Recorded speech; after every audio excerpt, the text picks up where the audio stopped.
सभी को नमस्कार और आप सबका स्वागत है आज इस कार्यक्रम में जिसमें हम करने जा रहे हैं बोर्ड एग्जाम्स पर चर्चा। पेपर या एग्जाम का नाम आते ही सबके मन में एक अजीब सा डर आ जाता है और हमें ऐसा लगने लगता है कि अरे एग्जाम आ गए।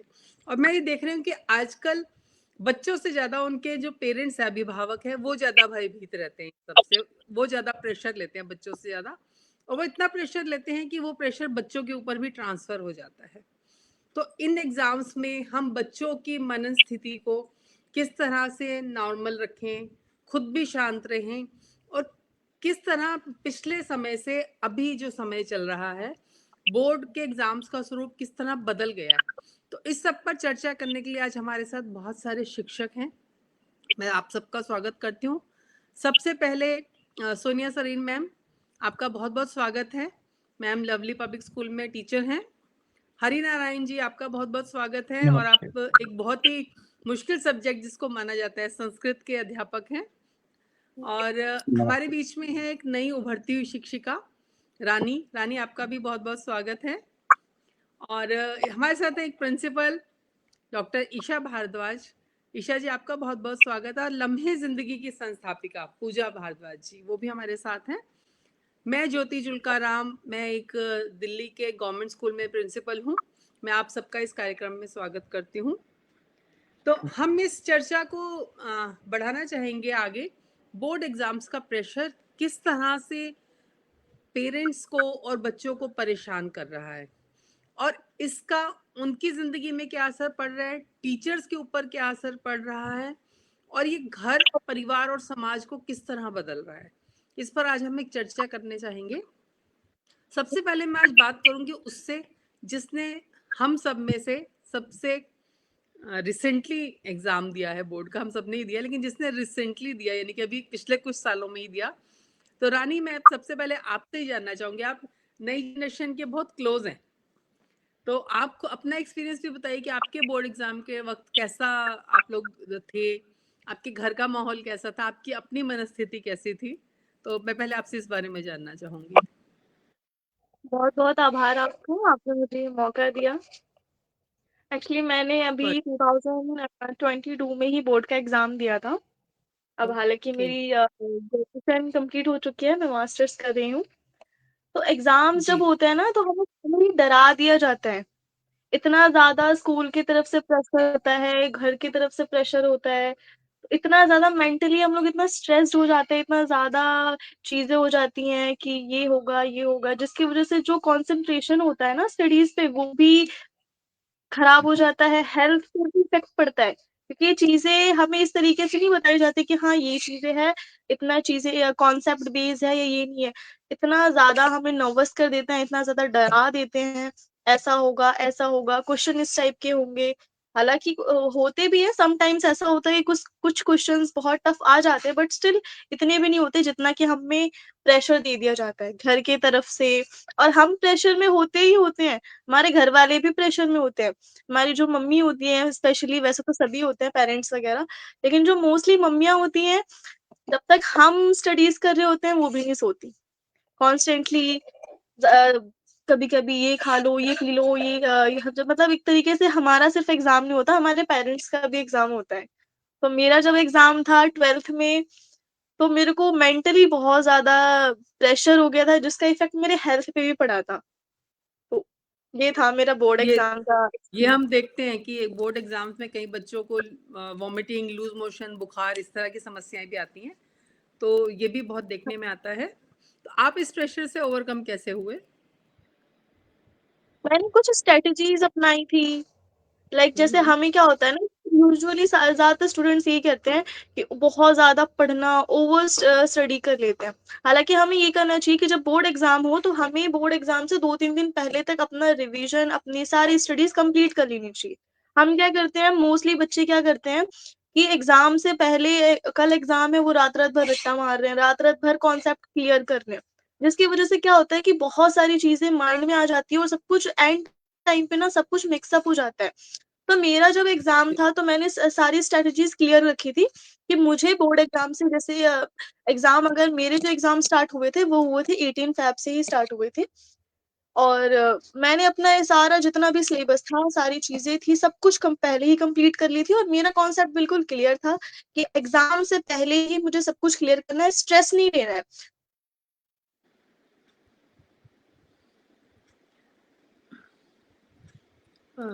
रानी जी की शायद इंटरनेट में कुछ इशू आ गया। हमारे साथ जुड़ गई हैं डॉक्टर अनीता त्रिपाठी ओम। अनीता जी, आपका बहुत बहुत स्वागत है। सभी को बहुत बहुत प्रणाम। तो आज हम चर्चा कर रहे हैं बोर्ड एग्जाम्स का प्रेशर बच्चों को और उनके अभिभावकों को किस तरह से उलझन में डाल रहा है। तो अब मैं चलूंगी एक अध्यापिका की तरफ। सोनिया सरीन जी, मैं आपसे जानना चाहूंगी कि जब आप बच्चों को पढ़ा रही होती हैं और आपके बच्चे भी बहुत ज़्यादा इस तरह के प्रेशर में आप भी देखती होंगी कि, तो सबसे ज़्यादा बच्चों के मन में किस बात को लेकर के डर या उलझन होती है? आपकी आवाज़ नहीं आ रही सोनिया जी, आप शायद म्यूट पर हैं।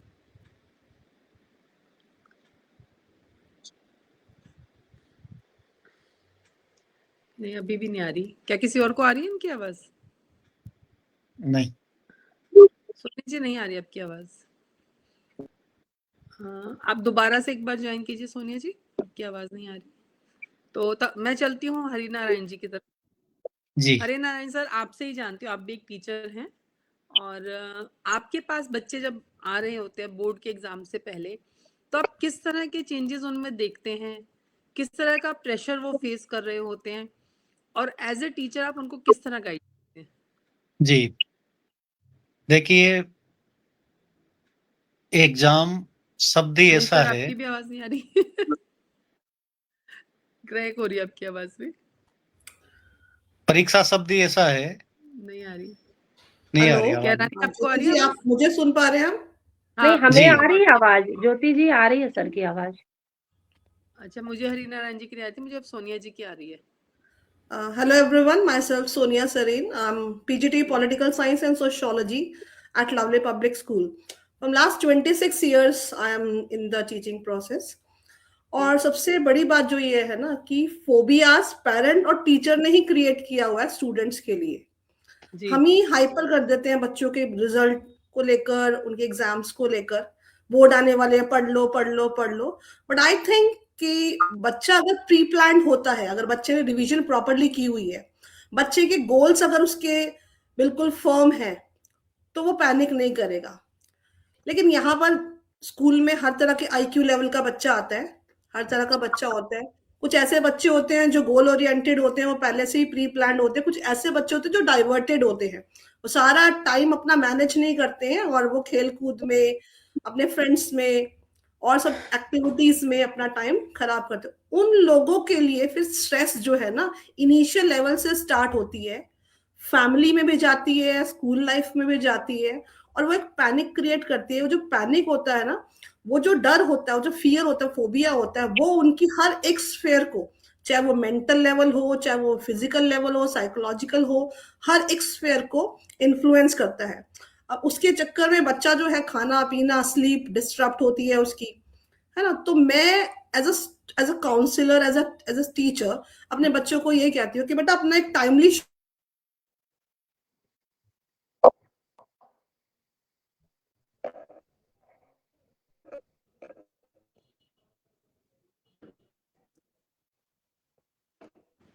आवाज नहीं आ रही है आपकी मैम। हेलो। हाँ, अब आई जी। मैं कह रही थी कि बोर्ड के बच्चे अब स्कूल नहीं आ रहे क्योंकि ऑफ हो चुके हैं, तो बच्चे घर पे हैं। अब घर पे भी ना पेरेंट्स को चाहिए कि उनका एक होम टाइम टेबल हो, उस होम टाइम टेबल के अकॉर्डिंग ही वो फॉलो अप करें। पेरेंट्स का रोल यहाँ पर as a counsellor, as a trainer, as a evaluator ये है कि वो बच्चे की हर एक एक्टिविटी को मॉनिटर करे। क्योंकि जो मोबाइल है ना, आज मोबाइल के बिना ना आप रह सकते हैं ना हम रह सकते हैं। तो जो मोबाइल है ना, वो सिर्फ स्टडी के लिए ही यूज हो, अदर एक्टिविटीज के लिए ना हो। तो मेरा ये मानना है कि अगर बच्चा प्लान्ड है, वो गोल ओरिएंटेड है, उसने सिलेबस को टाइमली बाइफरकेट किया हुआ है, और अगर वो टाइम टेबल बना रहा है तो स्ट्रेस नहीं होगी। लेकिन इन केस अगर फिर भी स्ट्रेस होती है तो यहाँ पर पॉजिटिव थिंकिंग या फिर हम बोलेंगे एफर्मेशंस। अब एफर्मेशंस क्या है, in our schools we are following this ideology that is affirmation. मुझे सब आता है, अपने बारे में पॉजिटिव चीजें बोलनी है, मैंने सब तैयारी कर ली है, मुझे सब आता है, मैं पेपर अच्छा कर रहा हूं। तो एक तो affirmations we are doing affirmation, and second thing is visualisation, कि पहले से ही हम सोच लेते हैं, बच्चे को हम प्रिपेयर कराते हैं कि आप देखो you are going to the school, आप स्कूल जा रहे हो, आपके हाथ में बोर्ड का पेपर आ गया है, आपने क्वेश्चन पेपर हाथ में लिया हुआ है, and you know all the questions, आप पेपर आराम से करते जा रहे हो, आप हर चीज आंसर लिख रहे हो, you are very happy. So इस तरह की positive vibes we are giving to the students to motivate them. So two techniques we are following daily on the daily basis. One is affirmation, कि हर बच्चे को चाहिए, हर पेरेंट्स को चाहिए कि वो पॉजिटिव वाइब्स को बच्चे के अंदर डाले। And the second thing is visualisation, कि हम पहले से ही फ्यूचरिस्टिक हो जाएं कि मेरा पेपर हो गया है अच्छा, मेरे को सब कुछ आता है, मैंने सब कुछ कर लिया है। So these two techniques can help the students to remove stress and achieve success. I think so. जी हाँ, ये आपने बहुत अच्छी बात कही सोनिया मैम, क्योंकि मैं खुद एक रेकी मास्टर हूँ, तो मैं समझ सकती हूँ इसको कि जनरलाइजिंग करना या विजुअलाइज करना और एफर्मेशंस के साथ आप अपनी जिंदगी में मिरेकल्स को अट्रैक्ट कर सकते हैं। तो जो भी हमारे पेरेंट्स इस प्रोग्राम को सुन रहे हैं वो जरूर इन टेक्निक्स को अपनाएं, टीचर्स भी अपनाएं और पेरेंट्स भी अपनाएं, और अपने बच्चों के साथ इसको करें। जब हम डेली किसी पॉजिटिव चीज को बोलना शुरू करते हैं तो धीरे धीरे यूनिवर्स जो उस पॉजिटिविटी को हमारी तरफ अट्रैक्ट करना स्टार्ट कर देता है। तो ये बहुत सही बात आपने की। और इसमें ईशा जी, आपके बच्चे कौन सी क्लास में अभी? मेरा बेटा एक 11th में है और एक 4th में है। तो आपने लेटेस्ट ही ये 10th के बोर्ड एग्जाम्स को झेला, तो आप हाँ, बताइए कि बिल्कुल। आपके बच्चों के साथ आपको, आपके बेटे के साथ आपको क्या तो दिक्कत आई? जी, और अभी मैं आपको ऐसे बिल्कुल, माँ, बिल्कुल। पेरेंट्स की तरह मैं पूछ रही हूँ, एज ए प्रिंसिपल मैं आपके पास दोबारा आऊंगी, लेकिन एक माँ की तरह आपका क्या अनुभव रहा अपने बच्चे के बोर्ड एग्जाम में? देखिए, एज ए मदर और ऊपर से वर्किंग मदर, बहुत मतलब एक टास्क हो जाता है कि आप बच्चे को कैसे देखें, क्योंकि उस समय जब प्रिपरेटरी लीव होती है, बच्चा जब घर में होता है और हम अपने ऑफिस होते हैं, तो बड़ी हालत ऐसी होती है, समझ में नहीं आता कि कैसे मैनेज किया जाए।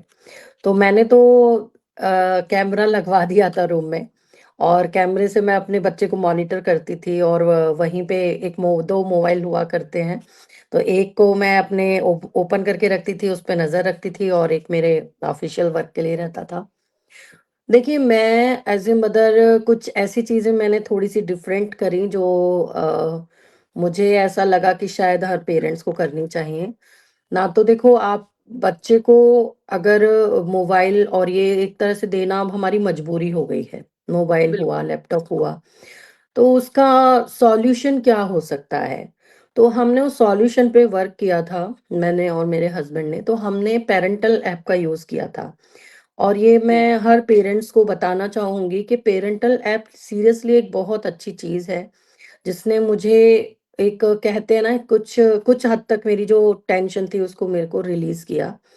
मैंने पेरेंटल ऐप डाला, और उसमें हमने एक लिमिट सेट कर दी, और उस लिमिट के लिए बच्चों को बोल दिया, बेटा इसमें अगर मैंने आपको 2 आवर्स दिए हैं या 2.5 आवर्स दिए हैं, तो इसमें से जो 2 आवर्स हैं वो आपके हैं, और वो 2 आवर्स हैं वो स्टडी के हैं, और जो हाफ आवर जो आपका रह जाता है वो आपका है।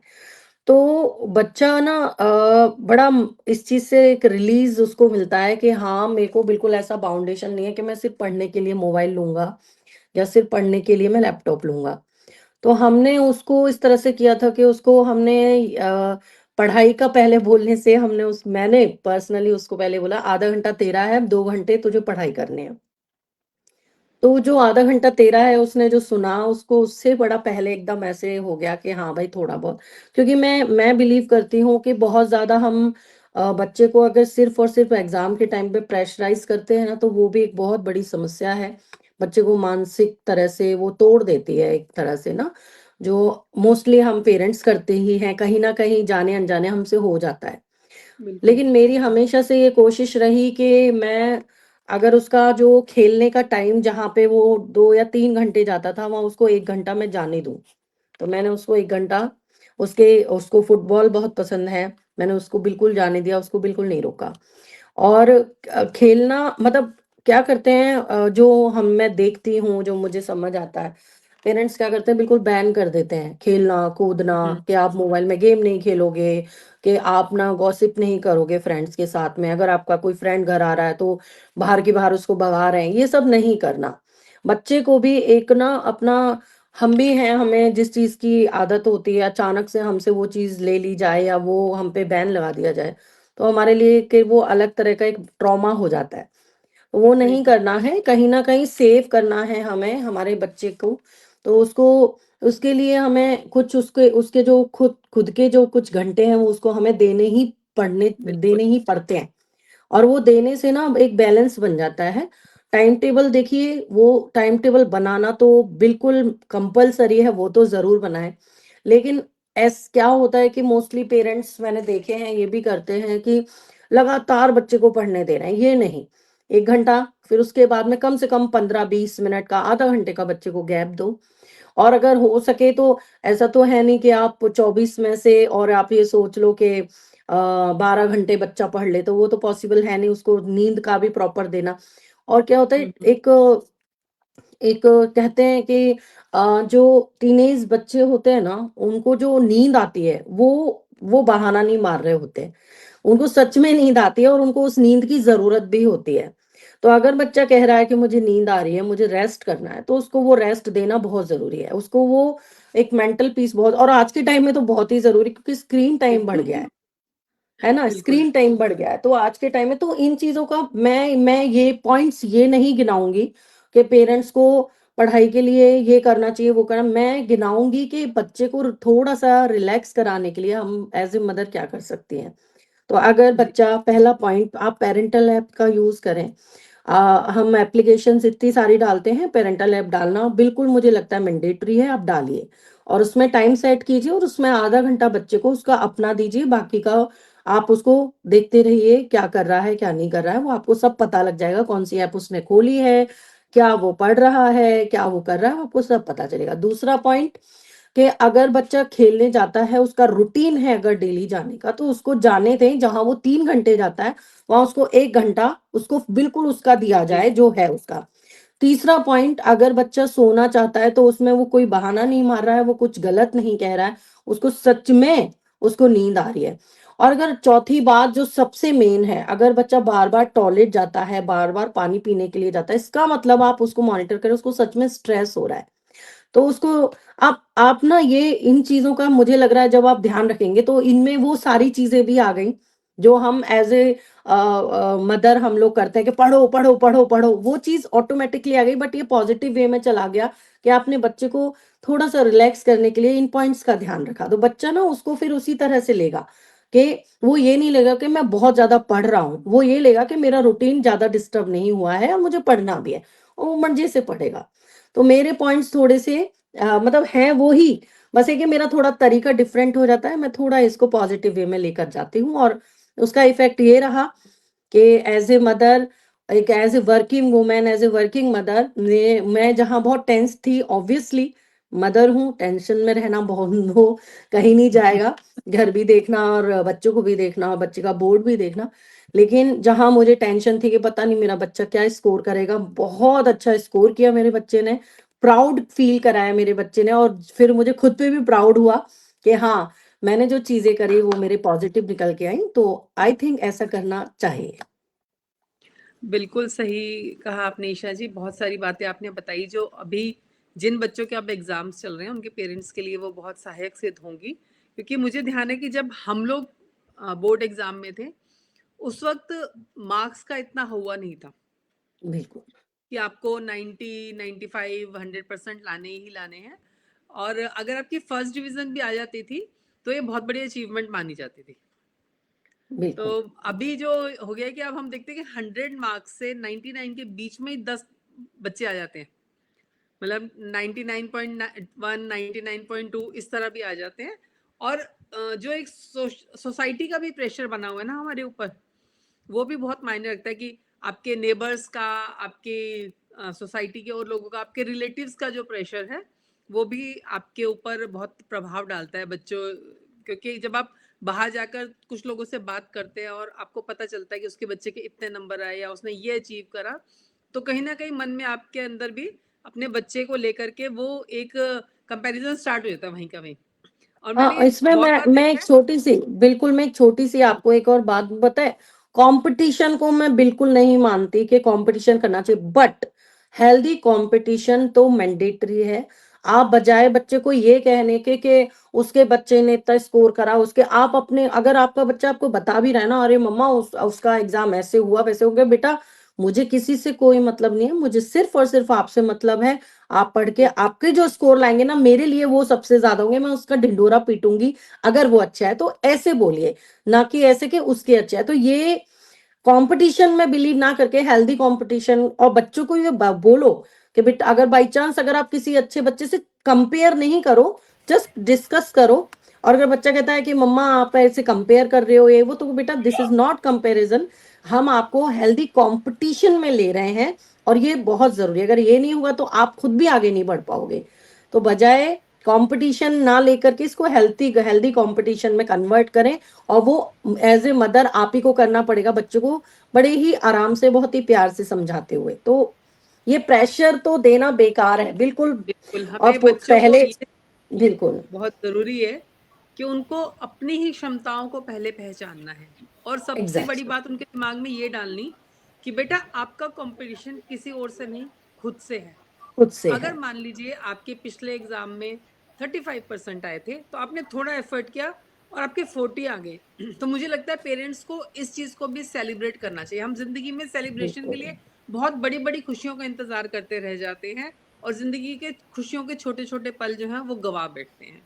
ये बिल्कुल ज़रूरी नहीं है, हर बच्चे की अपनी क्षमताएं हैं, कोई 100% ला रहा है, कोई 60 ला रहा है, लेकिन क्या पता जिसके 60 आए हैं कल को वही हमारे देश का नेता बन के बैठ जाए, वही हमारा बिल्कुल साइंटिस्ट। आप देखिए एपीजे कलाम जो है वो एक पायलट बनना चाह रहे थे, फाइटर प्लेन उड़ाने के लिए, और वो नहीं, उसमें फेल हो गए, लेकिन उसने वहां से फेल होकर के उन्होंने हमारे देश को रॉकेट्स दिए, हमारे देश के सबसे बड़े साइंटिस्ट बने। सो यू नेवर नो कि जिंदगी कब कौन सा टर्न लेगी और कौन सा मौका मिलेगा। और मैं हमेशा ये मानती हूँ कि जिंदगी ने जब आपको कुछ बड़ी चीज देनी होती है तो आपसे पहले छोटी चीज लेती है, छोटे बिल्कुल मौके आपसे ले लेती है। तो अपने बच्चों को इस प्यार और विश्वास में लेना कि चाहे कुछ भी हो हम तुम्हारे साथ हैं। तो अब मैं चलती हूँ डॉक्टर पूजा भारद्वाज की तरफ, जिनके बेटे के अभी एग्जाम चल रहे हैं बोर्ड के। तो पूजा जी, जिस तरह हम देख रहे हैं कि सीबीएसई और बोर्ड वगैरह पिछले कुछ समय से बार बार जो है उसमें सब्जेक्ट में कुछ कुछ चेंजेस ला रहे हैं।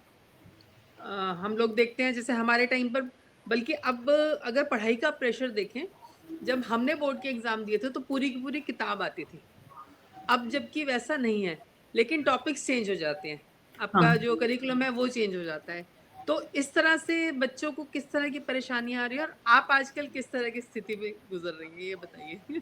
जी, वैसे सवाल तो बहुत अच्छा है, क्योंकि मैं आजकल के जो सीबीएसई बार-बार अपना पैटर्न चेंज कर रही है, ये चीज़ वाक़ई में मुझे पसंद नहीं आती, क्योंकि हमारे टाइम में जो आता था ना, 1 से लेकर 5 तक आना है, तो हम 1 से लेकर 5 तक पढ़ते थे। सेकंड टर्म में 5 से 6 तक 10 तक आना है, तो 5 से 10 तक पढ़ा जाता था। और आजकल के बच्चों को यही नहीं पता, बीच में से कोई सा भी टॉपिक आता है, ये फर्स्ट टर्म में आएगा। बीच में से जी कैसे उठा दिया सेकंड टर्म में। आखिर ये कंडीशन क्यों हो रही है, मुझे नहीं समझ में आता, कि जबकि क्या आप लोगों ने खुद भी एग्जाम दिए हैं, ये खुद एक बिल्कुल सीबीएसई बच्चों पर प्रेशर बना रहा है, ये जो मुझे पसंद नहीं आती। मगर हमारे जहाँ बेटा पढ़ता है बाल भवन में, वहाँ स्कूल में एक खूबी ये है कि उन बच्चों को पहले से ही उसके लिए तैयार कर दिया जाता है। जब उनके स्कूल में एग्जाम होते हैं तो वो इतनी नेगेटिव मार्किंग करते हैं, जिससे कि बच्चे को उस चीज की आदत पड़ जाए कि अभी कुछ कम हो भी जाए तो आप उसको लिए तैयार रहिएगा। फिर वो बताते हैं कि आपके जो बोर्ड के पेपर होंगे उसमें नेगेटिव मार्किंग नहीं होगी, मगर हम कर रहे हैं जिससे कि आपको पढ़ने की आदत पड़े। जी तो उस चीज का मुझे बड़ा फायदा मिला। मगर ये बात सही है कि मैं जाती हूँ वहां पे बेटे को लेने, तो सारे पेरेंट्स, क्या हुआ होगा, कैसा करा तूने पेपर। सबसे पहले मैं कहती हूँ कि भाई हो गया ना, इसको रख और मुझे भी माफ कर, साइड रख, कुछ नहीं देखना। अब हम इसको देखेंगे 3 महीने बाद जब रिजल्ट आएगा। जी जो हो बिल्कुल गया सो बिल्कुल हो गया। उसको देख के कि यार बच्चे को भी टेंशन देना, मैंने कहा आप दूसरे पेपर की तैयारी करो, शायद इसमें यदि थोड़ा सा कम है तो उसमें ज्यादा अच्छे नंबर आ जाए आपके, तो आप जी उसकी तैयारी करो। जो हो गया सो हो गया, उससे निकल गया वो दिन। मगर बेटा बहुत खुश था, पेपर बहुत अच्छा आया। क्योंकि जब बच्चे पढ़ते हैं और अपने मन से पढ़ते हैं, ये हर पेरेंट्स को समझना चाहिए कि आप किसी भी बच्चे को प्रेशर देकर नहीं पढ़ा सकते। जी बिल्कुल आप यकीन मानेंगे, जब मेरे बड़े बेटे ने एग्जाम दिया था, मुझे लिटरली नहीं पता था कि वो किस टाइम पढ़ता था। क्योंकि वो 3 घंटे अपना मैच खेलना है तो खेलना है, वो मैच खेलने जाते थे वो अपना एग्जाम के टाइम में भी। और वो उसका मैच आप जानते हैं कि पूरे दिन लग जाता है। तो मुझे नहीं जी पता था कि किस टाइम वो पढ़ता है। बट उनके नंबर 90+ आए, तो मुझे बहुत संतुष्टि, बहुत खुशी हुई कि मैंने कहा भाई मुझे नहीं पता आप कब पढ़े, मगर मुझे रिजल्ट चाहिए था जो आपने दे दिया। तो वेरी कह रहे गुड कि मम्मी हम पढ़ लेंगे ना। तो इसलिए प्रेशर देना बंद कीजिए। और सबसे बड़ी बात है कि प्रेशर लेना बंद कीजिए। बच्चे तो झेल लेंगे, जो प्रेशर आपका लेना बंद बीपी करना बढ़ेगा ना और जरूरी है। शुगर बढ़ेगा, उसे कौन झेलेगा। तो सही प्रेशर बात है। लेना कम कीजिए, क्योंकि उसके लिए टीचर्स बैठी हैं और जो अपने बच्चों को, स्टूडेंट को वाकई में सिखाती है कि बच्चे प्रेशर नहीं लेना, बस पढ़ना है हमें। तो मैं टेंशन नहीं जी लेती ना बिल्कुल मैं बच्चों को देती हूँ टेंशन। आपकी बात बिल्कुल सही है पूजा जी। मैं देखती हूँ कई पेरेंट्स को कि मान लीजिए किसी पार्टी में गए और वहाँ पर किसी और पेरेंट्स से उनका मिलना हुआ या किसी सोशल गैदरिंग में मिलना हुआ, उन्होंने बताया अरे हमारा बच्चा तो कमरे से बाहर नहीं निकलता, वो तो जी, पूरी तरह से टीवी बंद पढ़ाई कर में दिए डूबा जाते हैं हुआ है, उनके। ये कर। और वहां से निकलते ही मियाँ बीवी की लड़ाई शुरू हो जाती है, क्योंकि हमारी अपनी एक्सपेक्टेशंस जो है वो इतनी हाई हैं, हमारे अपने सपनों का बोझ इतना ज़्यादा है कि वो हम अपने बच्चों के ऊपर लाद देते हैं। और ज़्यादातर क्या देखें, बाहर निकलते ही हस्बैंड की शिकायत होती है। हरी सर आप बताइएगा कि कैसा होता है। हस्बैंड की शिकायत जी होती है, देख लिया आपने लाडले को, कुछ भी नहीं करता, सब तुम्हारी करतूत है, तुम ही ध्यान नहीं देती हो ठीक से, क्या करती हो तुम पूरा दिन। मतलब जो भी बच्चे से गलती होती है वो माँ के ऊपर लाद दी जाती है। तो मैं हरी सर आपकी तरफ आ रही हूँ। पहली चीज तो आप मुझे इसी बारे में बताइएगा कि जी क्या बच्चे की पढ़ाई को लेकर घर में भी एक टेंशन का माहौल जो बनता है। आपके भी बच्चे, मुझे लगता है कि स्कूल, आपके बच्चे क्या जी कर रहे हैं सर? मेरे बच्चे कॉलेज गोइंग है मैडम, हाँ। जी तो मैं इससे निकल चुका हूँ बाहर। आप निकल चुके हैं। जी गुड और गुड। मैं क्या कर रहे हैं आपके मेरा बच्चे? निजी मानना है कि बच्चे स्ट्रेस नहीं लेते हैं, पेरेंट्स अपना दबाव बनाते हैं दूसरों को देख करके। अब 12th में किसी के 95 आ रहा है, 94 आ रहा है, वो ज़्यादा मैटर नहीं करता है। कॉलेज और यूनिवर्सिटी इन नंबरों से नहीं मिलने वाली। सीयूटी एग्ज़ाम होते हैं, मैंने ये देखा है मेरे सामने 97 वाले को अच्छा कॉलेज नहीं मिला और 84 वाला अच्छे कॉलेज में पढ़ रहा है इस समय। तो वहाँ सीयूटी एग्ज़ाम होते हैं, बहुत ज़्यादा इसके पीछे नहीं जाना है, ये जीवन की एग्ज़ाम नहीं है, ये केवल एक क्लास की एग्ज़ाम है। 10वीं क्लास में ऐसा कोई नहीं है कि 98 आए या 91 आ रहा है, कोई ज़्यादा डिफरेंस उसमें नहीं है। अब की बार भी सीबीएसई ने 3 बदलाव किए हैं, सभी टीचर्स को पता है, सभी बच्चों को पता है। और जो 10th में बदलाव किए कि एग्ज़ाम और दे सकता है बच्चा, तो उन्हें ऐसे बच्चों के लिए है जो या तो वीक है या जिनकी महत्वाकांक्षा ज़्यादा है, तो वापस 3 सब्जेक्ट रिपीट कर सकता है। तो यहाँ ये नहीं है कि लास्ट में मेरे जीवन का ये है। हाँ, इतनी पेरेंट्स की ज़िम्मेदारी है। मेरे बच्चे जब भी 10th में 12th में थे, दोनों पास कर गए, तो हमारे लिए ज़्यादा इम्पोर्टेंट है उनके लिए बैलेंस डाइट, वो पर्याप्त सो सके और तनाव मुक्त जीवन शैली। पढ़ना वो जानते हैं, टीचर्स भी बहुत प्रेशर दे देते हैं, तो पेरेंट्स की ज़िम्मेदारी है कि उनको सँभाल करके रखें। किसी से, जैसे भी आप बता रहे थे कि तुलना, प्रत्येक व्यक्ति जन्मजात ही अलग-अलग है, किसी से तुलना नहीं करनी चाहिए और कर रहे हैं तो कहीं न कहीं हमारी गलती है। आदरणीय गुरुजी को प्रणाम। सबको सबको सादर नमस्कार। जी गुरुजी को बहुत बहुत नमस्कार। नमस्कार नमस्कार, मैं बिल्कुल बाहर हूँ। कैसे हैं आप गुरुजी? सर बहुत प्रणाम। बढ़िया, बहुत बढ़िया। प्रणाम प्रणाम। हम हमारी हाँ तरफ से रहे कि समय प्रबंधन बच्चे को सिखाया जाए। जी जी। एकाग्रता और धैर्य। एक पेपर में एक क्वेश्चन नहीं आया, मैं बोर्ड की ड्यूटी भी करता हूँ, एग्जाम को देखता भी इंचार्ज के तौर पर भी। बच्चा घबरा रहा है, पसीने पसीने हो रहा है, क्वेश्चन पेपर पढ़ते ही प्रॉब्लम में आ रहा है। उससे 2 मिनट बात किए एज ए टीचर, तो सर मेरे को बस एक क्वेश्चन नहीं आ रहा। शुरू के 2 क्वेश्चन पढ़ा और वो बहुत, बेटा ऐसा क्यों है? तो लास्ट में कहीं पूछते हैं तो उसके टीचर्स संभाल लेते हैं, उनको पता है पास हो गया, नंबर भी आ रहे हैं, लेकिन पेरेंट्स की महत्वाकांक्षा इतनी है कि नहीं मेरा बेटा उससे ज्यादा नंबर लाए। तो ये उसके ऊपर सीधा सीधा अत्याचार है। तो इस चीज से हमें बाहर निकलना है, उसे जीवन समझाना है, न कि एक एग्जाम।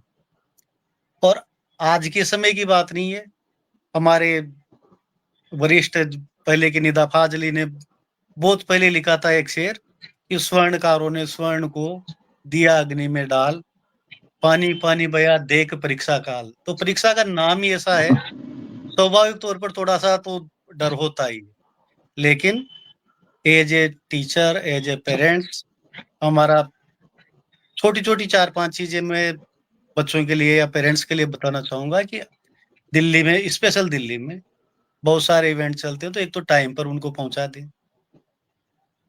अक्सर समस्या आती है, अभी कल परसों भी इधर के रास्ते में कहीं फिक्स टाइम कर रखा, 10 के बाद में बच्चे को इंटर तो हम कर लेते हैं, लेकिन वो इतना घबरा जाता है कि मेरा पेपर नहीं छूट जाएगा।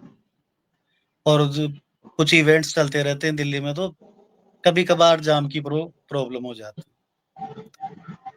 दूसरी बच्चों के लिए मैं कहना चाहूंगा कि 3 बदलाव बोर्ड के एग्जाम में इस बार किए हैं, 2 10वीं के लिए और 1 12वीं के लिए। 12वीं में किया गया है 12th क्लास में कि ऑन स्क्रीन मार्किंग सिस्टम शुरू हुआ है इस बार। तो हार्ड कॉपी किसी टीचर को मिलेगी नहीं, अपने लैपटॉप पर, कंप्यूटर पर वो कॉपी चेक करेंगे। यहाँ पर बच्चे की जिम्मेदारी हो जाती है, पहले भी हम कॉपी चेक करते थे, यहाँ बच्चा अपना जो भी आंसर कर रहा है तो उसे फुल स्टेप के साथ करे, स्पेशली मैथ और साइंस में। कहीं भी स्टेप मिस कर रहा है तो वहां पर टीचर के पास दया दिखाने के लिए पेन नहीं होगा, केवल ऑनलाइन कॉपी चेक की जाएगी।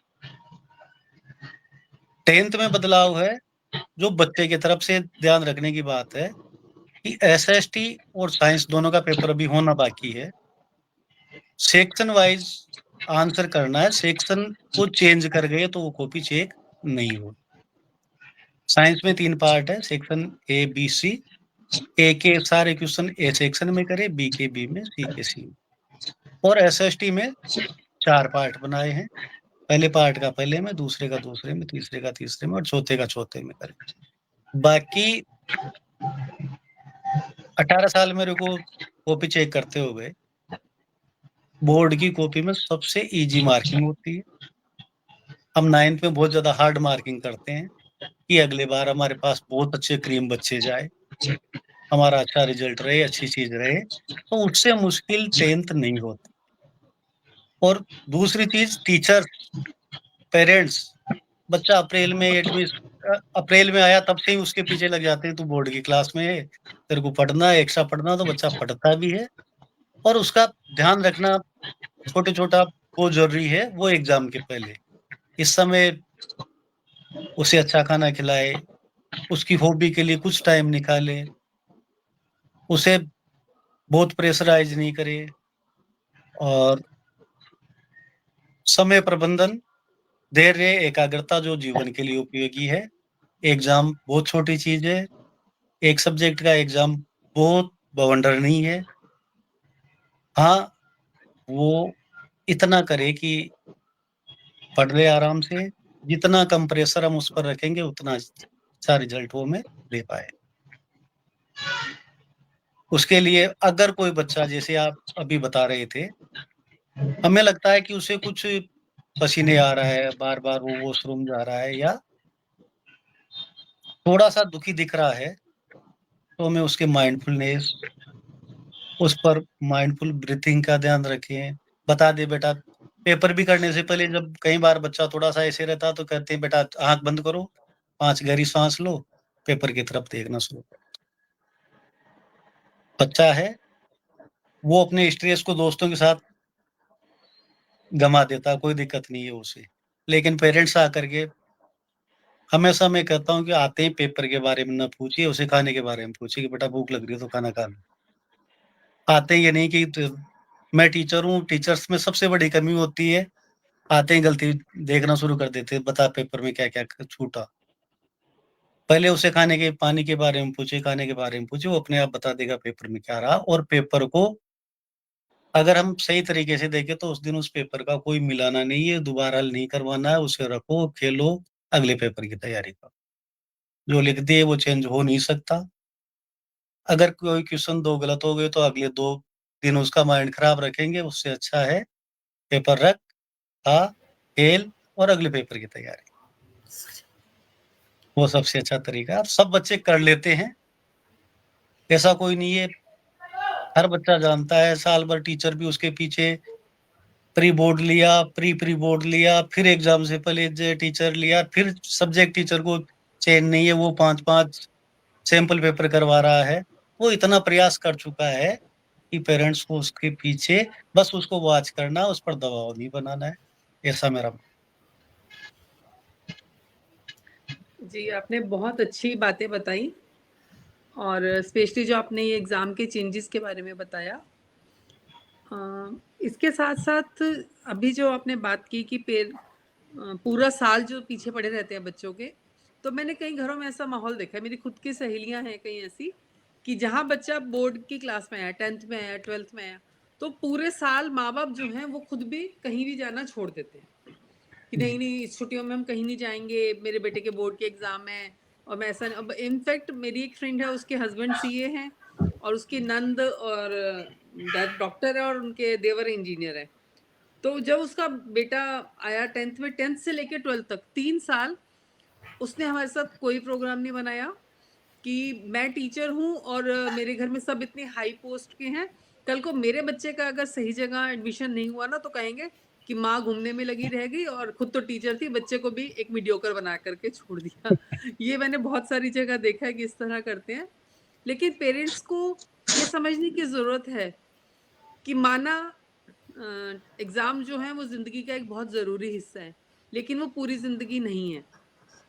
और ये हो सकता है अभी आप प्रेशराइज़ करके बच्चे को मान लीजिए आपने उसको बहुत ज़्यादा पढ़ने में लगा दिया और बहुत ज़्यादा आपने उसके नंबर भी अच्छे आ गए।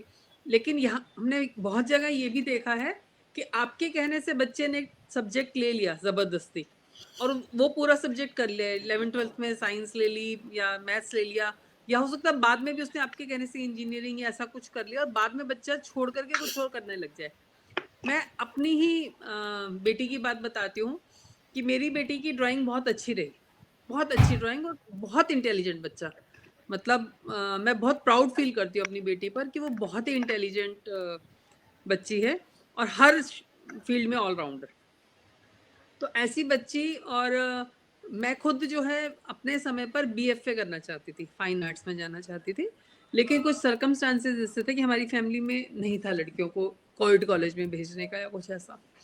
तो उसने भी ये सोचा कि मैं आर्ट्स लूँगी और मैं साथ में यूपीएससी की तैयारी करूँगी और साथ में मैं जो है फाइन आर्ट्स में कुछ करूँगी। लेकिन उसके फादर बोले कि तू इतनी इंटेलिजेंट है और तू इतनी अच्छी है, ऑलराउंडर है और तू आर्ट्स में जाके क्या करेगी, यूपीएससी तो तू बाद में भी कर सकते हैं। और उसको ज़बरदस्ती उन्होंने कि साइंस लो और इंजीनियरिंग की तैयारी करो। तो फिर 12th के बाद उसने क्लियरली मेंशन कर दिया कि मैं इंजीनियरिंग तो बिल्कुल नहीं करूँगी। तो फिर उसको ज़बरदस्ती हम लोगों ने उसमें आर्किटेक्चर में डाला और लड़की ने आर्किटेक्ट कर लिया और बहुत अच्छे से किया। लेकिन वो कहते हैं ना, आप कितना भी छुपाओ, आप किसी भी चीज़ से छुपा लो, सूरज की किरणें नहीं छुपेंगी और वो हर तरफ उजाला करेंगी।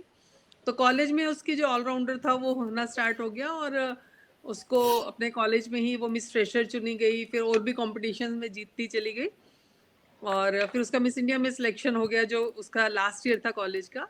तो तब मैंने उसको रिक्वेस्ट की क्योंकि उसमें 4 साल के लिए कॉन्ट्रैक्ट साइन करवाते हैं। तो मैंने कहा नहीं बेटा अब 1 साल रह गया, अब मैं तेरे को डिग्री तो मस्ट है, डिग्री तो चाहिए मुझे। तो आर्किटेक्ट करने के बाद उसने वो डिग्री हमें दी और वो एक सुपर मॉडल है इस वक्त। तो बच्चे की डेस्टिनी उसको कहाँ ले जाएगी ये हम नहीं जानते। हाँ, हम अपनी तरफ से एज ए पेरेंट्स ज़रूर कोशिश करते हैं कि हम उन्हें सही रास्ता दिखाएं और कोशिश करते हैं। और अभी सर जो आपने दिल्ली के जाम की बात की, मैं इस बारे में एक बात और बताना चाहूँगी कि लाइफ 360 एक ऐप आती है, कभी भी आप सर्च करें, लाइफ 360 ऐप आती है। और मेरी एक फ्रेंड की बेटी के एग्ज़ाम थे और दिल्ली में बहुत बारिश हुई और बहुत जाम लग गया, बहुत ज़्यादा। कापासेड़ा के अंदर जाके कहीं उसका स्कूल था और वही हुआ कि वो लोग घर से तो निकल गए 8 बजे, लेकिन 9 बजे तक वो मतलब कापासेड़ा तक भी नहीं पहुंच पाया, पालम में स्कूल था। और वो इतना पैनिक होना शुरू हो गए कि क्या करे क्या करे, पूरा रोड जाम था। मेरी फ्रेंड छोड़ने जा रही थी तो उन्होंने रोड क्रॉस करवा के उसको कैब करवा दी कि तू तो पहुंच, गाड़ी तो मैं अब छोड़ नहीं सकती, तू तो पहुंच। और फिर उस ऐप के थ्रू उसके हस्बैंड जो उस वक्त दुबई में थे, वो उस ऐप से, पूरी एक फैमिली ऐप होती है, आपकी फैमिली के हर बंदे के मोबाइल में जब होगी तो आप दूसरा उसको कर सकता है, देख सकता है। और उसके हस्बैंड उसको ऐप के थ्रू वॉच करते रहे और उसको बताते रहे कि बेटा ये आगे से इधर से और खेतों में से कहाँ से निकाल के। और उसकी प्रिंसिपल से बात कर ली क्योंकि वो लड़की बहुत अच्छी स्टूडेंट थी, उसकी प्रिंसिपल भी वहाँ पहुंची हुई थी उस स्कूल में जहाँ एग्जाम होना था। और ये लड़की 10:05 पर, मतलब एग्जाम शुरू हो गया था जब ये पहुंची, इसको स्पेशल परमिशन दी गई अंदर जाने की। और इतनी पैनिक थी वो और रोई जा रही थी, तो फिर प्रिंसिपल ने उसको गले लगाया, उसको बिठा के पानी पिलाया कि कोई बात नहीं, 10 मिनट का पेपर ही तो गया, कोई बात नहीं, हम कोशिश करेंगे कि हम तेरे को 10 मिनट एक्स्ट्रा दिलवाएं जैसे भी। तो इस तरह की ऐप्स भी बहुत हेल्पफुल रहते हैं। और ये पेरेंट्स के लिए आपने सच में हरी सर बहुत अच्छी बात की कि ऐसी जगह पर जहाँ पर हम रहते हैं, दिल्ली में जहाँ पर आए दिन कुछ ना कुछ ऐसा हो रहा था। दिल्ली में इस वक्त इतना कंस्ट्रक्शन का काम जगह जगह चल रहा है सड़कों पर कि हमेशा दिल्ली में आपको जाम ही मिलता है। तो ऐसे में समय से निकलना और समय से एग्जामिनेशन सेंटर पर पहुंचना भी बहुत ज़रूरी है। और रात को ही बच्चे और पेरेंट्स अपना पूरा चेक कर लें कि उनके जो उन्होंने क्लियर बैग लेके जाना, उसमें उनका सारा सामान, आई कार्ड, सब कुछ है या नहीं। तो ये चीज़ें बहुत हेल्प करती हैं। और बच्चे को अच्छा लाइट और हेल्दी नाश्ता करवा के भेजना, पानी वगैरह उसके साथ लेकर के चलना। और जो पेरेंट्स बाहर भी वेट कर रहे होते हैं बच्चे की, उनके लिए भी ये ज़रूरी है कि बच्चे के लिए ना कुछ एकदम फ्रेश करने वाली, जैसे फ्रूट्स या कुछ ऐसी चीज़ें वो बाहर लेकर बैठें कि जब एग्ज़ाम देकर आए बच्चे घबराए होते हैं, कई बार पेपर अच्छा होता है, कई बार नहीं भी होता, तो बच्चे बहुत घबराए होते हैं। ऐसे में कुछ भी उनको एनर्जी वाली चीज़, एनर्जी बार दे दीजिए, चॉकलेट दे दीजिए, कुछ भी ऐसे जिससे उनमें इंस्टेंट एनर्जी आ जाए। वो जो 3 घंटे का मेंटल प्रेशर झेल के आते हैं ना बच्चे, बाहर पेरेंट्स भी झेल रहे हैं, लेकिन जो बच्चे, मतलब आप खुद सोचिए, हमारी कोमल कोपले हैं, तो उनको संभालना हम सबकी जिम्मेदारी है। अब मैं चलती हूँ अनीता जी की तरफ, जो खुद एक टीचर हैं और एक माँ भी हैं। तो अनीता जी, मैं आपसे ये जानना चाहूँगी कि सफलता और असफलता बेशक हमारे भाग्य से प्राप्त होती है, लेकिन उसके लिए जिस तरह की कोशिश, जिस तरह का प्रेशर हमारे बच्चे झेल रहे हैं, तो उसमें आपको क्या लगता है कि उस सफलता को हासिल करना ज़्यादा ज़रूरी है? क्योंकि आए दिन हम ये भी देखते हैं, इतने छोटे बच्चे जो हैं वो गलत कदम उठा लेते हैं इस प्रेशर के चलते। और बहुत बार मैंने देखा है 9th-10th के बच्चे जो हैं वो सुसाइडल मोड पे आ जाते हैं या फिर घर छोड़ के भाग जाते हैं। मतलब इतना डर होता है उनके मन में इस एग्जाम का, इसके मार्क्स को लेकर के। तो ऐसे में एक टीचर के तौर पर और एक माँ के तौर पर, एक अभिभावक के तौर पर बच्चों को ये समझाना कि ये एग्जाम देना जितना जरूरी है, उतना ही तुम्हारा हमारे साथ होना, या तुम हमारी लाइफ में हमारे लिए उतने ही जरूरी हो, ये विश्वास बच्चों के मन में लेकर के आना, ये कितना जरूरी है और किस तरह से इसके ऊपर हम काम कर सकते हैं? जी, बहुत धन्यवाद ज्योति जी, सभी को प्रणाम। और मैं जब से जुड़ी हुई हूँ, सबके विचारों को सुन रही हूँ। वाकई में अगर इतना सकारात्मक सोच हो तो बच्चे पे कभी भी दबाव नहीं बनेगा। और एक चीज मैं सिर्फ कहना चाहूंगी इसमें कि बोर्ड परीक्षा एक पड़ाव है, मंजिल नहीं है। और बच्चा हमेशा अंक से बड़ा होता है। बच्चा ज्यादा महत्वपूर्ण है, ना कि हमें अंक को महत्वपूर्ण समझना चाहिए। बच्चों में कभी भी तुलनात्मक आकलन नहीं करना चाहिए, जो अक्सर ही पेरेंट्स करते हैं कि तुम्हारे बड़े पापा का लड़का इतना नंबर पाया, तुम्हें इतना लाना है। और बच्चों पे दबाव हम ही बनाते हैं। बच्चे स्वयं जो दबाव झेलते हैं उसके कारण कहीं न कहीं पेरेंट्स ही होते हैं, ये सोसाइटी होता है। तो बच्चों में प्रतिस्पर्धा की भावना स्व आकलन के लिए होना चाहिए, ना कि अंकों की दौड़ के लिए होना चाहिए। बच्चों से भावनात्मक जुटाव रखना चाहिए। मेरे भी तीनों बच्चे बोर्ड दे चुके हैं और सभी ने बहुत अच्छे से बताया और पूजा जी ने भी बहुत अच्छा बताया, सर ने भी बताया कि बच्चों को ना तो आपको तुलना करनी है किसी से, क्योंकि हर बच्चा स्पेशल होता है, एक विशिष्ट क्षमता। बच्चों को हम किसी के बच्चे से अपने बच्चों का कंपेयर नहीं कर सकते, क्योंकि बच्चों का हर बच्चे का क्षमता अलग है। हर बच्चा एक स्पेशल चाइल्ड होता है, उसके अंदर जन्मजात कुछ प्रतिभाएं होती है, कुछ बाद में होता है। तो आप अपने बच्चों से तुलना ना करें, हमेशा सकारात्मक रखें, उनकी दिनचर्या रखें।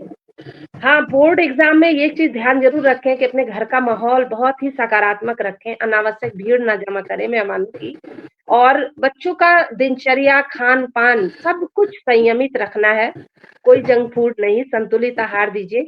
बच्चों को छोटे-छोटे ब्रेक अवश्य मिलना चाहिए, क्योंकि मैंने यही किया है। मैं भी बोर्ड में ड्यूटी करती हूँ और मुझे एक चीज जहाँ तक मुझे लगता है, शायद आप लोग भी इस बात से वो इत्तेफाक रखेंगे कि सीबीएसई के बच्चों से ज्यादा आत्मविश्वास यूपी बोर्ड के बच्चों को होता है, क्योंकि मैं यूपी बोर्ड वाले बच्चों का ही ड्यूटी करती हूँ बोर्ड में। और वहां मैंने एक चीज देखा है कि यूपी बोर्ड वाले बच्चे बिना प्रेशर के एग्जाम देते हैं, और हमारे ये सीबीएसई वाले बच्चे क्योंकि मैं देख रही हूँ, सुबह निकलती हूँ मैं स्कूल के लिए तो देखती हूँ कि बच्चा जा रहा है, साथ में पेरेंट्स भी साथ साथ उनके दौड़ रहे हैं। ये फार्मूला याद है, तूने इसे रिवीजन किया, तूने, मतलब बच्चा बस में बैठ रहा तब तक पेरेंट्स उसके पीछे पड़े हुए हैं, और बच्चा एग्जाम दे के आ रहा है तो जैसे सर ने कहा कि तुरंत, पहली बात, कोई भी पेपर हो तुरंत विश्लेषण बिल्कुल नहीं होना चाहिए उस पेपर का। आप उस पेपर को बिल्कुल अलग रख दीजिए, क्योंकि वो इसकी चिंता में अगला पेपर। और रही बात सफलता की, तो ये सफलता असफलता, ये एग्जाम एक पड़ाव है, ये लक्ष्य निर्धारण अवश्य करता है, लेकिन ऐसा नहीं है। हमें बच्चों के साथ भावनात्मक रूप से हमेशा जुड़े रहना, क्योंकि बहुत बड़ी जिम्मेदारी है हम पेरेंट्स की। अच्छा, एज ए शिक्षक भी हमें बहुत बड़ी हमारी जिम्मेदारी है। बच्चों को हमेशा मॉडल पेपर, समय प्रबंधन का हमेशा उन्हें ध्यान रखना है। आप उन्हें प्रैक्टिस करवाइए क्योंकि क्या होता है कि बच्चों को आता हुआ भी क्वेश्चन समय का अभाव होते हुए बच्चे नहीं कर पाते हैं, और समय से ना पहुंचना भी, जैसा कि बताया आप लोगों ने कि बोर्ड में मैंने देखा है ऐसा ड्यूटी करते समय कि अभी हाल फिलहाल मैं अपना ही अनुभव बताती हूँ। सीटेट का पेपर ज्योति जी को पता होगा, हम सभी शिक्षकों के लिए अनिवार्य कर दिया गया है। हमने स्वयं पेपर मैं देने गई, और मेरे घर से 10 मिनट की दूरी पे थे, मैं पेपर देने गई। मैंने सोचा 10 मिनट का है और क्यों इतना पहले जाके वहां बैठूं, और ज्यादा बात करूंगी तो वही बचपन वाली आदत, ज्यादा बात नहीं करना है एग्जाम में। तो मैं पहुंची और वहां पे बायोमेट्रिक में इतना देर होने लगा कि मैं प्रेशर में आ गई कि अरे बाप रे, अब तो हम पहुंच ही नहीं पाएंगे समय से, और क्लास में तुरंत पेपर मिल जाएगा, और मेरे पसीने छूट गए। तब मुझे एहसास हुआ कि बच्चे कितने मासूम हैं और कितना प्रेशर झेलते हैं, और ये पेरेंट्स नहीं समझ पाते।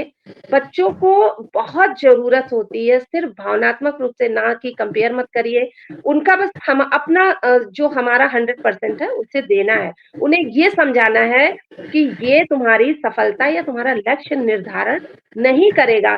बहुत समय है तुम्हारे पास, बहुत अवसर आएंगे। जरूरी नहीं है कि आप 99% या 98% लाओ उसके बाद ही आपको, सही बात है, क्योंकि अब हर जगह कंपटीशन के एग्जाम होते हैं, तो आप जरूरी नहीं कि बोर्ड में ही अंक अच्छे हैं तो आप इसमें अंक अच्छे पाओगे। और मैंने देखा है कि मैंने अपने बच्चों पे, हम पति पत्नी दोनों टीचर हैं, मैं बायो की हूँ और मेरे हस्बैंड मैथ के हैं, और मेरी 3 बच्चियां हैं, तीनों ने 98%, 97% ही लिया है, और हमने कभी प्रेशर नहीं बनाया, कभी नहीं बनाया घर में, और ना कभी पूछा, जबकि दोनों टीचर हैं, कभी पूछा नहीं कि क्या। बस घर में घुसते हुए बस एक बार बच्चे को देखा, अगर उसने बोल दिया कि ठीक है, नहीं, मैं तो लेने भी रिसीव भी करने जाती थी बच्चों को, लेकिन कभी उस पे नहीं चर्चा किया कि कैसा हुआ ये वो, क्योंकि आज का पेपर अगर ज़रा भी गड़बड़ है, अगर उस पे ज़्यादा परिचर्चा होने लगती है तो दूसरा पेपर भी गड़बड़ कर देते हैं बच्चे, तो उसे छोड़ो और आगे की तैयारी करो। ये और रही बात असफलता के बीच की, जो ये बहुत नाजुक डोर है, इसमें हम सिर्फ हमारा बस यही कर सकते हैं कि बच्चों को समझें और उनसे बात करें, उनकी जो प्रॉब्लम्स हैं उनको समझें। ऐसा नहीं कि हम उन पे थोपें अपनी मर्ज़ी। और एक चीज़ और है जो आजकल हम करते हैं, सब करते हैं कि अपने सपने बच्चों पे थोप रहे हैं। हम जो नहीं कर पाए चाहते हैं हमारा बच्चा करे। हम अपनी सोसाइटी को देख कर क्या सोचते हैं कि हमारा बच्चा करे, ऐसा नहीं, क्योंकि हर बच्चे का अपनी इच्छा है।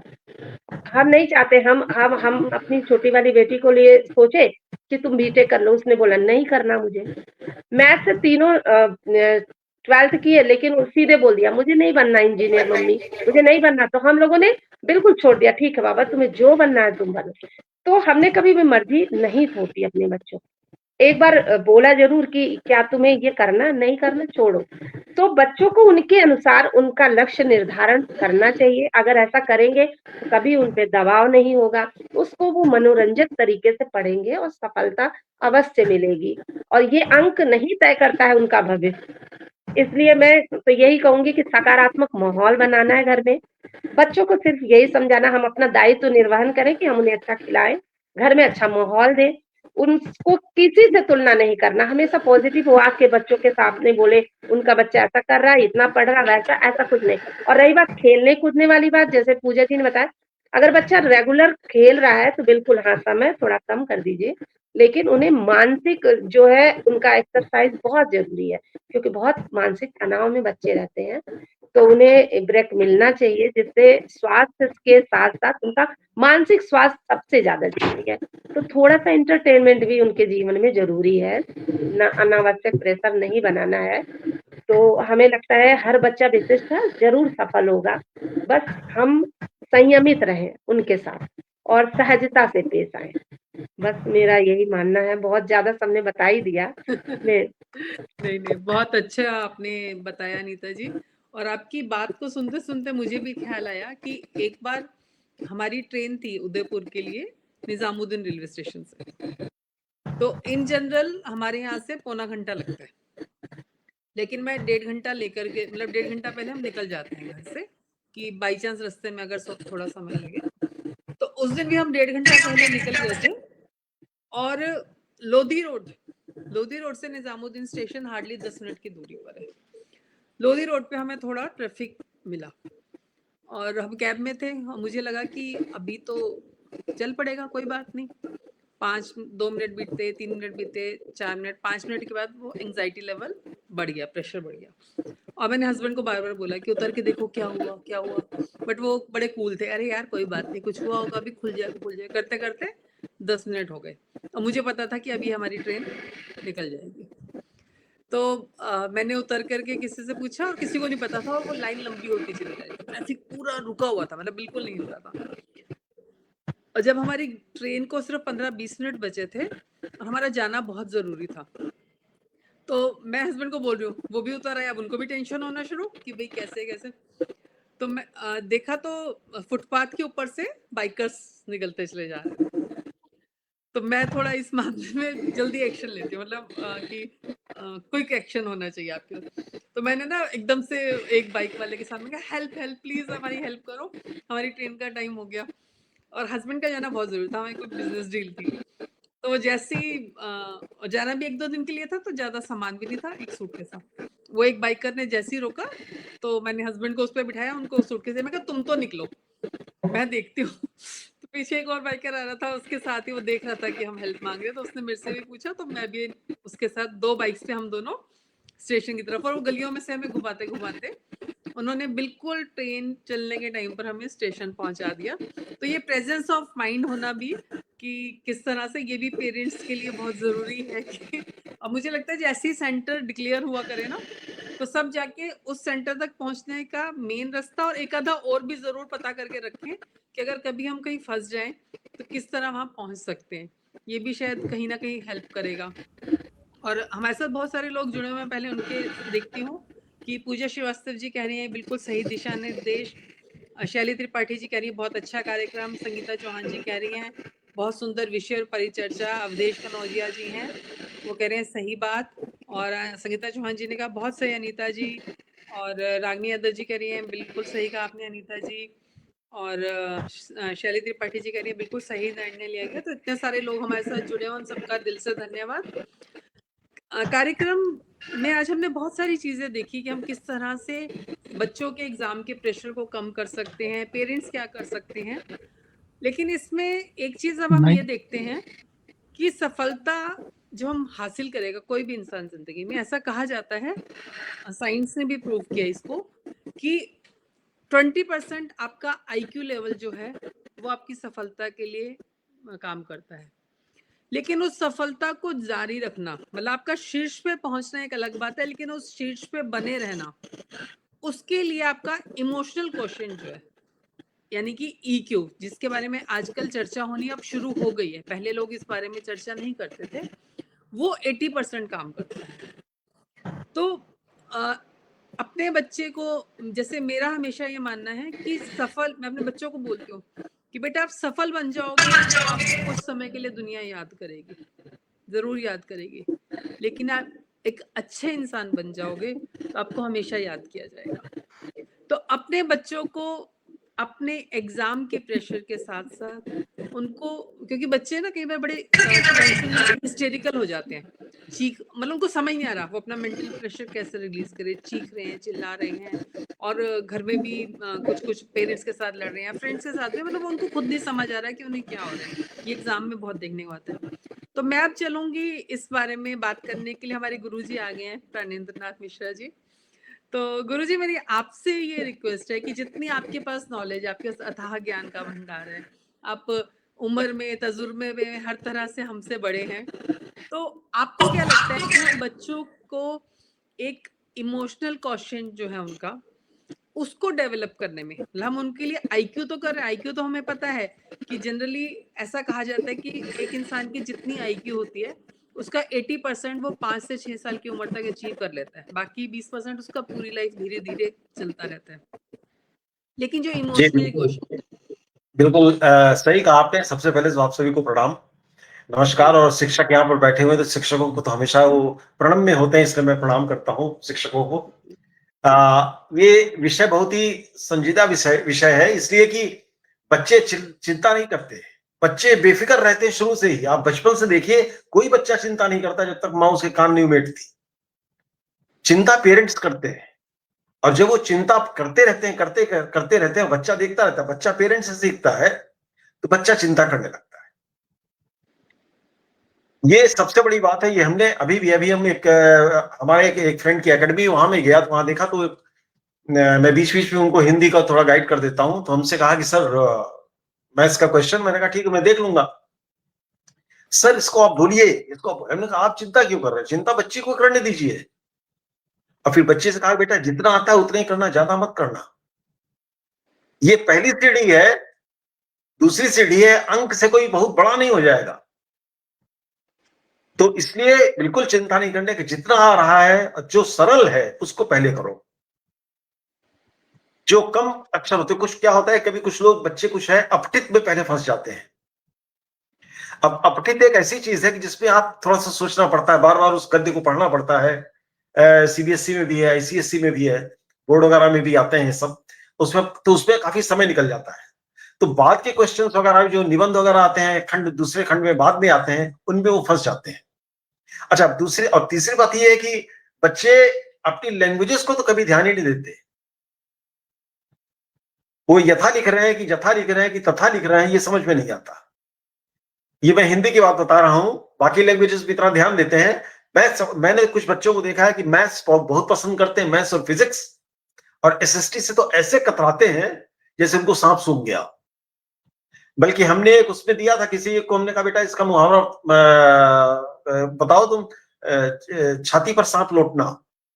तो उसने मुहावरे में हमको बताया कि सर जब कभी मैं SST पढ़ता हूं, मेरी छाती पर सांप लौट जाता है।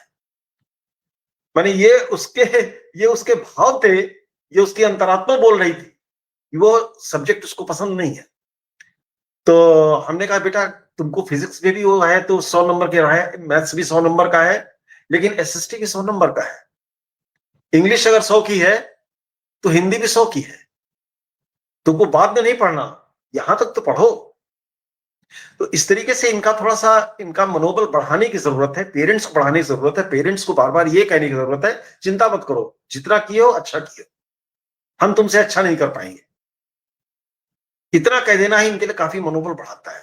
तो इनको बेसिकली पेरेंट्स से ज्यादा इनको ग्रैंड पेरेंट्स की जरूरत है, जो कहते हैं बेटा पढ़ो मत, हमारे पास आओ।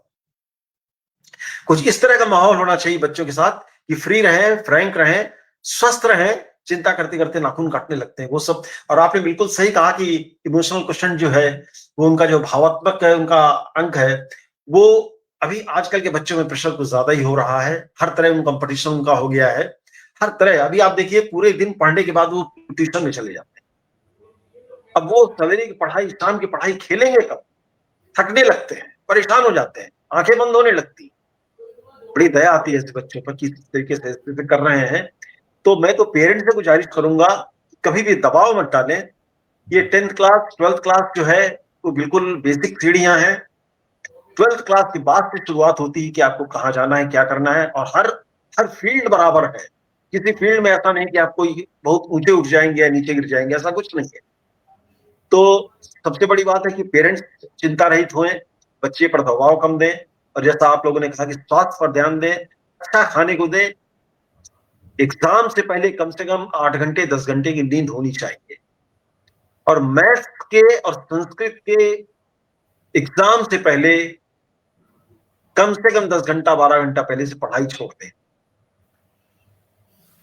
क्योंकि वो फार्मूला बार बार करते करते कंफ्यूजन आ जाता है, कंफ्यूज कर जाते हैं। और चलते चलते माए कम से कम उनसे क्वेश्चन न पूछे, बेटा ये याद है कि नहीं, बेटा वो याद है कि नहीं। जो आपने कहा ज्योति जी ने बिल्कुल सही कहा, वो चीजें नहीं होनी चाहिए, बिल्कुल नहीं होनी चाहिए। उनको फ्री खेलने दीजिए, बात करने दीजिए जैसे नॉर्मल होता है। एटमॉस्फेयर उनको नॉर्मल चाहिए। एग्जाम की वो चिंता बच्चे नहीं करते, एग्जाम की चिंता पेरेंट्स करते हैं, और पेरेंट्स का ये दबाव बच्चों पर पड़ जाता है। तो मैं तो सलाह बच्चों को नहीं दूंगा, मैं सलाह सिर्फ पेरेंट्स को दूंगा कि आप भी कभी बच्चे थे, उतने टेंशन इतने लेने दीजिए कि हाँ उनको पता चले कि टेंशन भी कुछ होता है, लेकिन इतना मत दीजिए कि वो ब्रेकआउट हो जाए। वो चीज मत तोड़ने का मत करिए कि वो कुछ कर दें। ये बच्चे वैसे भी आपने जैसे कहा कि बड़े इमोशनल होते हैं। कंपटीशन की तो कोई बात ही नहीं, उसका बच्चा इतना पाया, इसका बच्चा इतना पाया, इतना पाओगे तो यहाँ पहुंचोगे नहीं। परसेंट कहीं पर काम नहीं करता, प्रैक्टिकल चीजें काम करती। टाइम मैनेजमेंट, अप्रोच और सफाई आपके लिखने की अगर करेक्ट है सब ठीक है। बस मैं इतना ही कहना चाहूंगा। और आप लोग जब यहाँ बैठे हुए तो मैं बहुत ही उस हिसाब से इतना बड़ा नहीं हूं कि मैं शिक्षकों के बारे में या शिक्षक किस तरीके से सलाह दे सकते हैं उसके बारे में मैं कहूँ। लेकिन मैं as a father, as a grandfather, as a शिक्षक, आप जो भी कहिए, जो मैंने देखा है, और as a learner, as a विद्यार्थी, मैंने जितना भी पढ़ा है, मैंने देखा है कि नहीं, चिंता मत करने दीजिए। पेरेंट्स को बोल दीजिए कि चिंता मत करिए, बच्चों की चिंता मत करने दीजिए। ये मत पूछिए कि आज क्या करके आए, जो पेपर आज का हो गया उसको बक्से में रखिए, उस पर टीका टिप्पणी मत करिए। कभी कभी होता है कल पेपर, लेकिन आज क्या करके आ रही है, ये ऐसा करना चाहिए, तो उससे बच्चे का मन और खराब हो जाता है। ये मुझे एहसास हुआ था, मैं क्लास 9th में, मेरी बड़ी बेटी मैथ्स का एग्जाम करके आई थी, ज्योमेट्री का क्वेश्चन था। मैंने कुछ कहा 9th में थी, मैंने कहा कि ए किया तुमने, बी का कैसे किया, बी का बताने लगी। मैंने कहा अरे इसको ऐसा करना चाहिए था। थोड़ा सा रोष आ गया मुझे, और मैं देख रहा हूं कि वो हताश हो गई। मैंने कहा अरे ये तो मैंने गलत किया। मैंने कहा ठीक है बेटा, जितना किया वो ठीक है। अब वो टीचर की चिंता है, तुम्हारी चिंता कुछ नहीं है। तुम चिंता वहीं स्कूल के प्रांगण में छोड़ आई हो, अब टीचर को चिंता करने दो, वो कैसे तुमको पास करना, कल की तैयारी करो। I felt it very bad. Actually मैं इस तरह से हमारे वो एक निकल गया कि, लेकिन हमने कहा कि हमको दुख भी हुआ। आज भी हमको घटना याद है, बच्ची हमारी दुखी हो गई थी, जो हमने टोक दिया था कि आज के पेपर में ये करना चाहिए। तो ये चीजें न करें।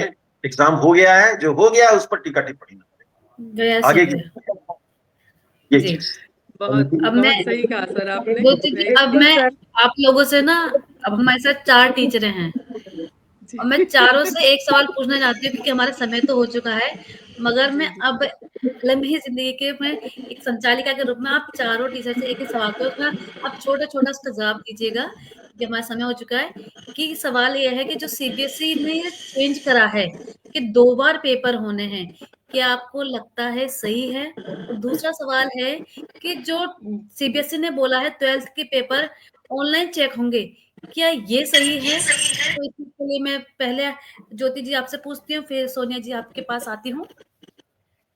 मैं पूजा जी, क्या वैसे विचार मैं है? जिस कक्षा तक मेरा स्कूल है और मैं हाँ पढ़ाती जी। हूँ, मैं एक प्राइमरी स्कूल की प्रिंसिपल हूँ और मेरे पास बच्चे भी कक्षा 5 तक ही हैं सब। तो बहुत ज़्यादा मुझे नहीं पता सीबीएसई के जो रूल्स वगैरह चेंज हुए हैं अभी।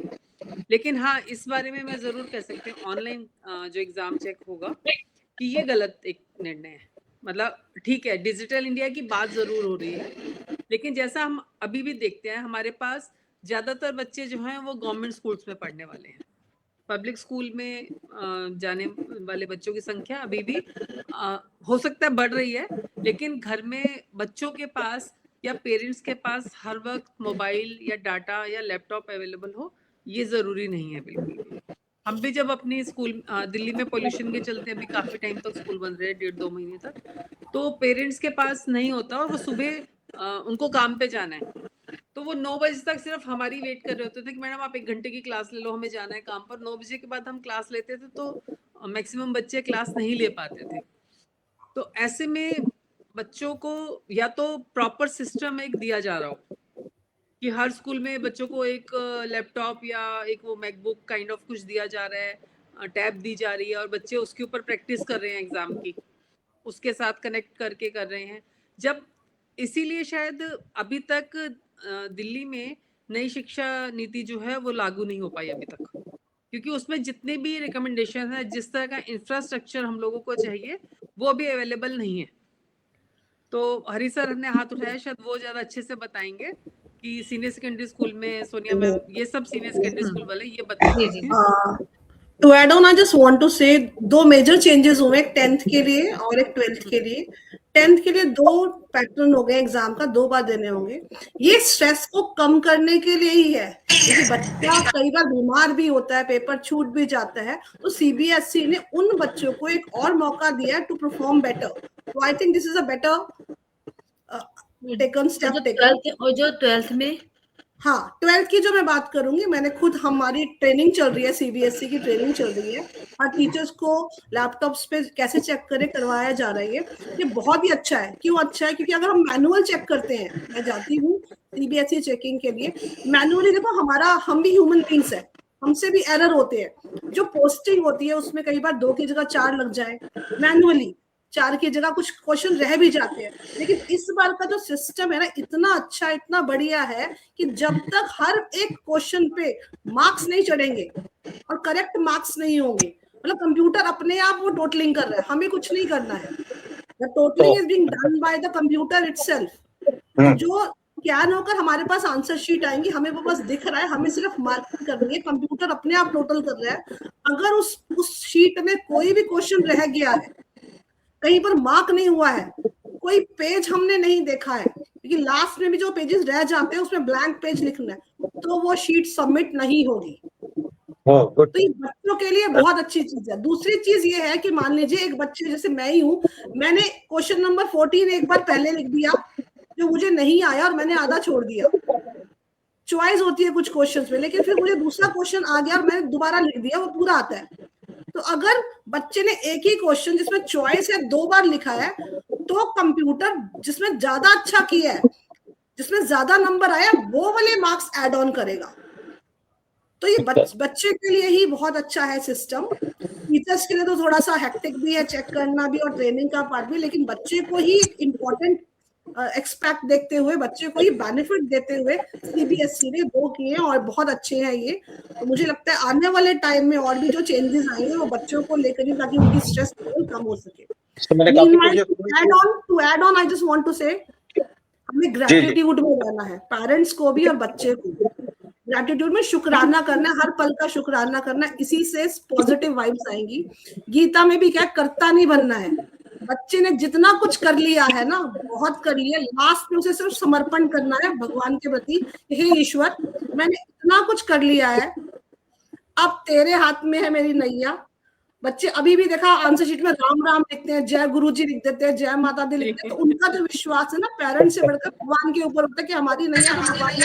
तो बस यही है कि बच्चे के अंदर पेरेंट्स को ये ग्रेटिट्यूड डालना है कि बेटा आपने जो कर लिया है, आपने अच्छा किया, और भगवान अच्छे का साथ देता है, भगवान हमेशा उसकी मदद करता है। तो ये एक बहुत बड़ा स्ट्रेस बूस्टर है जो कि मैं अपनी क्लास में अपने बच्चों को देती हूँ। तो आज की चर्चा बहुत सार्थक रही, हमारा समय भी हो चुका है और बस हमें अपने बच्चों के मन में ये विश्वास जगाना है कि हर रोज का सूरज, हर नया सूरज नई सफलता के लिए नए अवसर लेकर आता है। और अगर किसी कारणवश ईश्वर ना करे कि हम कहीं असफल हो जाते हैं, तो हमें अपने बच्चों के मन में ये विश्वास भी जगाना है कि हम हमेशा हैं उनकी सपोर्ट करने, उनके पीछे खड़े हैं।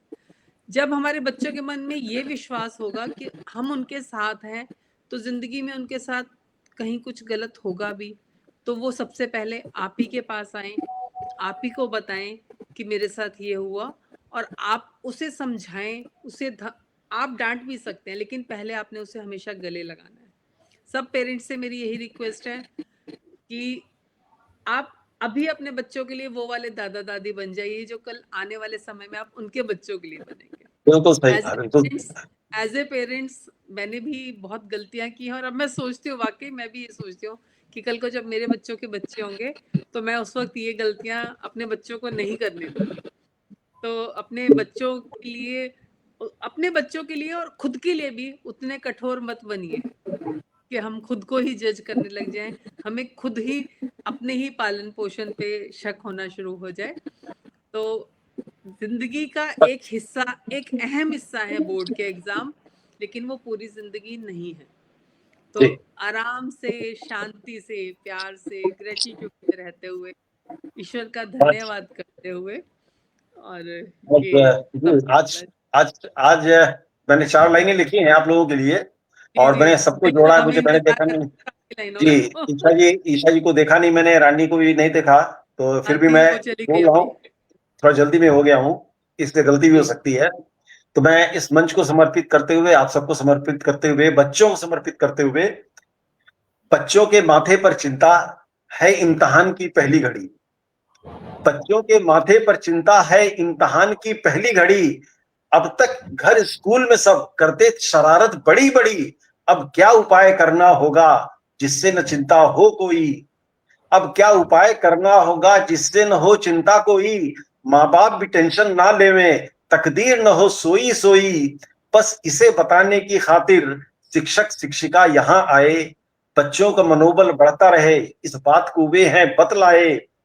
ईशा है सरीना और हरी, संग आई हुई अनीता भी, रानी भी साथ में बैठी हैं, ज्योति है सलाह की गीता भी, दे रहे हैं मिलकर बच्चों को, दे रहे हैं मिलकर बच्चों को आशीष सभी। चिंता न करो यह पहली सीढ़ी पूजा की, ईमान से बस तुम आगे बढ़ो, ईमान से बस तुम आगे बढ़ो, ईमान से बस। बहुत अच्छे जी, तो सारे बच्चों को जी, सारे बच्चों को आशीष।